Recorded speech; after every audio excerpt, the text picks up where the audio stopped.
Hi, Sean here, and I'm going to be talking to you a little bit about the true blind side. When referring to the declining state of the U.S. economy, most minds go straight to the issue of unemployment. Little light is ever shed onto the problems caused by the economic decline for the teens and children of our country. With the declining economy and an increase in cost of living, our children's opportunity for healthy living is being obstructed. The economy has declined significantly in the last 10 years. This has placed a large effect on the health of our children and our country. You may ask, what are the effects on our children? As the economy declines, people make less money. As they make less money, they lower their standards of living and the quality of living, and which leads to the purchase of processed foods which are cheaper, quicker, and last longer.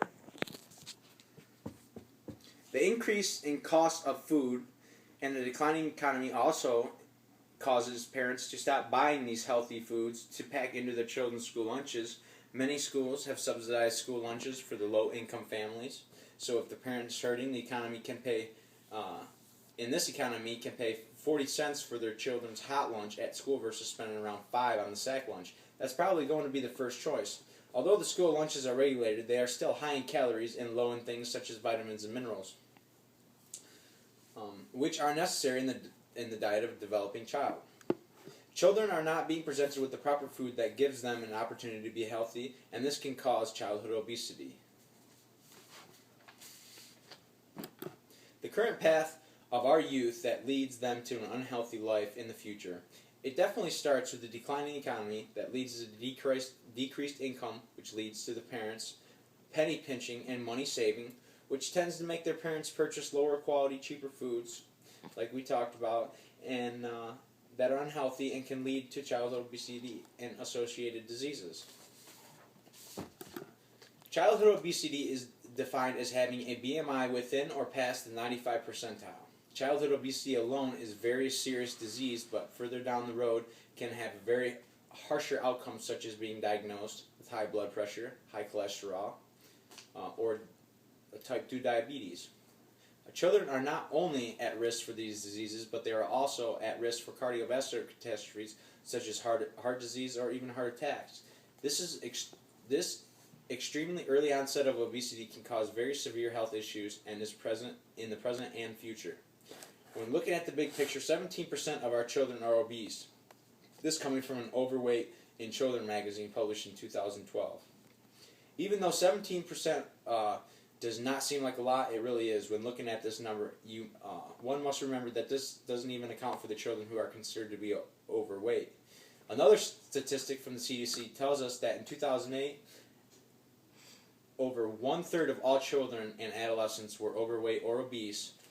Although being overweight is not detrimental as being obese, it still is a big health issue and one that many children and teens face on a daily basis. A new trend that I believe is having a huge effect on the ability for teens and children to obtain a healthy lifestyle is what the schools calls pay to play or pay to participate. These programs have been popping up in the schools all across the nation. These programs make it so that the children and teens must pay a fee just to play the sport or do an activity at their school. This fee can range anywhere from $100 to $400 and is usually paid on a yearly basis. This means throughout a high school career, a student can be expected to pay up to $1,200 just to play a sport. In my own public school experience, I had to pay several $100s just to play a couple years worth of football.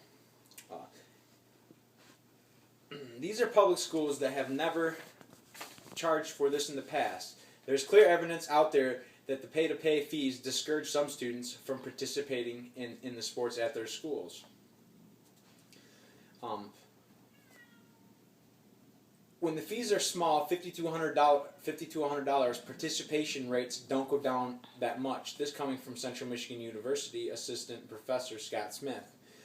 He says when the fees are high, more than $300, they drop noticeably. The declining economy is believed to have started this trend.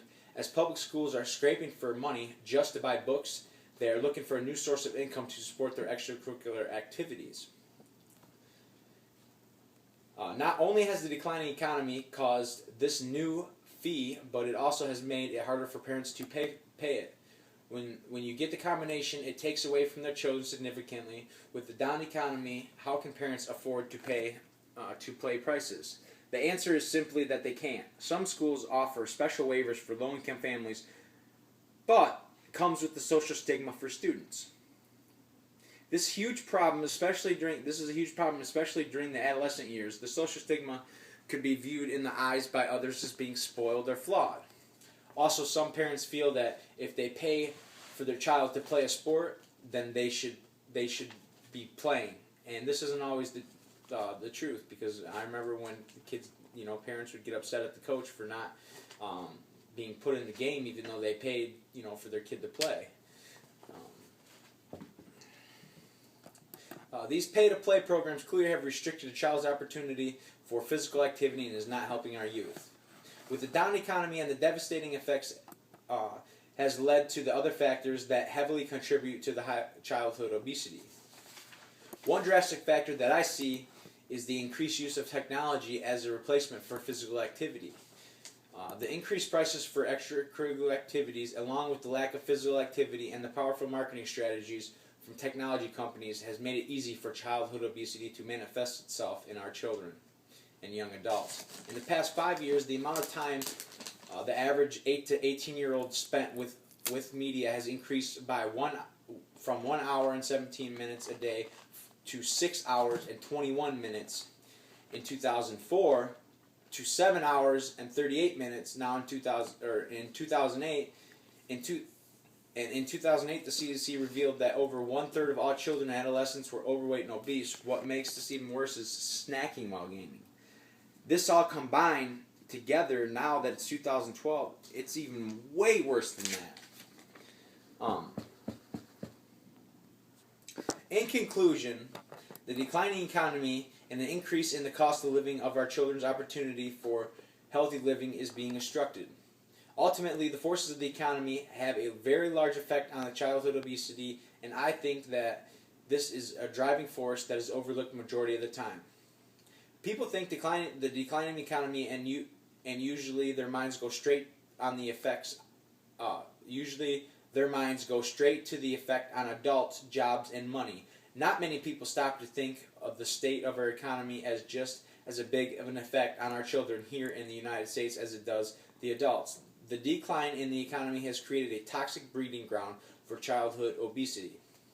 The toxic breeding ground can lead to a future plagued with illness, which is not a future we would want for today's youth. The decrease of the average income paired with an increase in the cost of quality food and the cost of athletic activity leads to the sedentary lifestyle in the youth.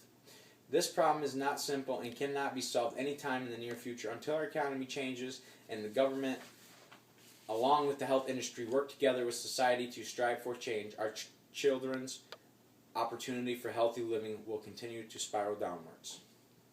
Thank you.